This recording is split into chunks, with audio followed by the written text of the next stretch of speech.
Hey, what's up, everybody? Henry, I'm here back.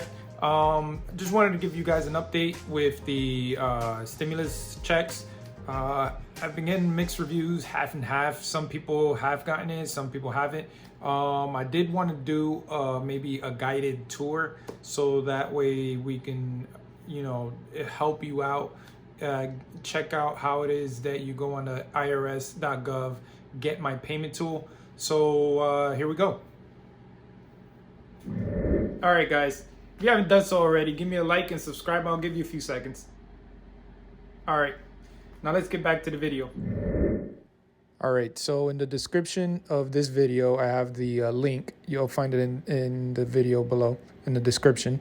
You're going to go to the irs.gov website. So just like any browser, you can click irs.gov and it'll have it to the right where it says get my payment. It'll bring you to the screen. So once you're at the screen, click get my payment, and then it'll bring you to the security screen for the authorization of use, and you're gonna hit OK. So this is the screen for authorization. You click that one, brings you to this screen. You're gonna put your social, you're gonna put your date of birth, you're gonna put your street address, just like it appears on your tax return. And then you're going to put your zip code in the box below and hit continue. And now it's it. All right, so two things to keep in mind with the IRS Get My Payment tool. Just remember not to try too many times.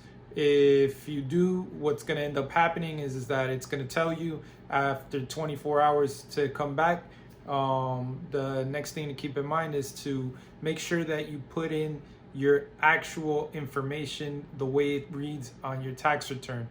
Obviously, your social security number, your date of birth, your address, the way it's spelled out. So if it says Ave, put Ave. If it says Avenue, put Avenue.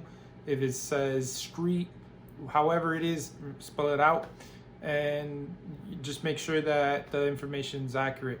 Then two reasons that it might come back with the status that it's unknown is that one, if you just processed your tax return recently, they're still processing it, so it may just come up with that message. The second reason might be is if you owed money in 2018, you haven't yet filed 2019, you won't automatically get that because they won't have that bank account information in there. So all you have to do is just process this get my payment tool, and you should come back with the option to put the bank account information.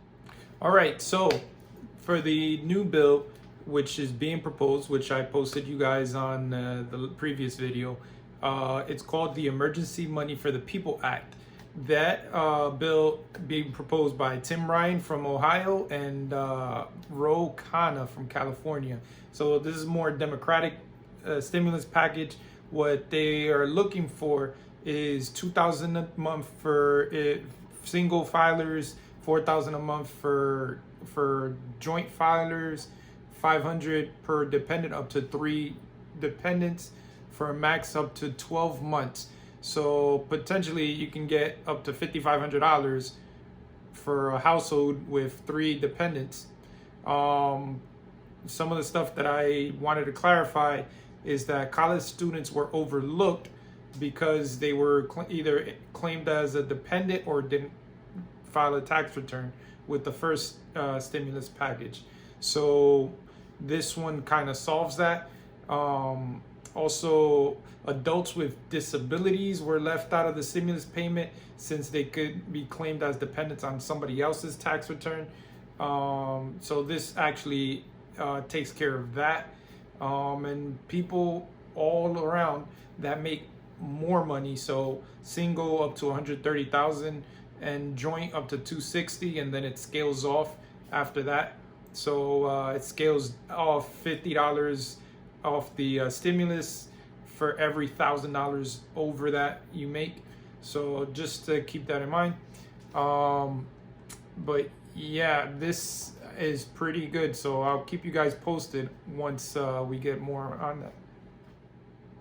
it's nice to see this proposal.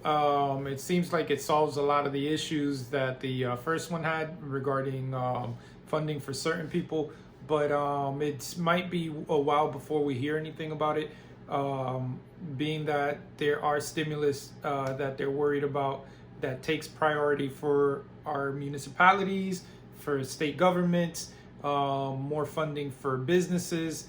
So there are things that are taking priority over this right now, but it's nice to see that it did get proposed, and we'll keep you guys informed.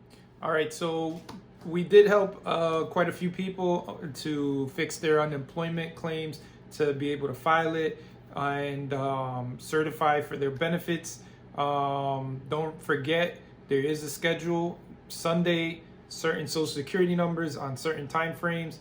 Monday, also the same thing, and Tuesday. So it's split up between Sunday, Monday, and Tuesday. Then Wednesday through Saturday, everybody else can claim their benefits at their allotted time. All right, so with that, if you haven't done so already, give me a like, hit subscribe down below. I appreciate you guys coming and tuning in, and that's it. Talk to you guys later.